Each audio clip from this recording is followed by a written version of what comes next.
বাড়ির মেয়েও পর হয়ে যায় বিয়ে নামক বন্ধন থেকে।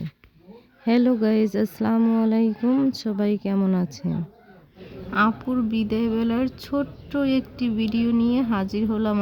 আপু আসলে আমাদের খুব ভালো লাগে, বিশেষ করে আমার বাবু খুব আনন্দিত হয়, কত খেলাধুলা করে তার দাদার সাথে, আপির সাথে।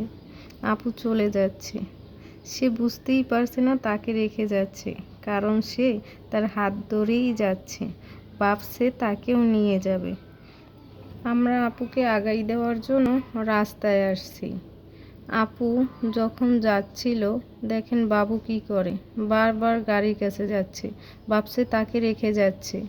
কি যেন ভাবনা তার আব্বুকে বলতেছে গাড়িতে উঠবে। আমি আমার কাছে নিয়ে আসছি, আবার ওর আব্বুর কাছে গেছে, গাড়িতে উঠে তাদের সাথে চলে যাবে। কি একটা অবস্থা! কেন আসলো, কেন মায়া বাড়ালো?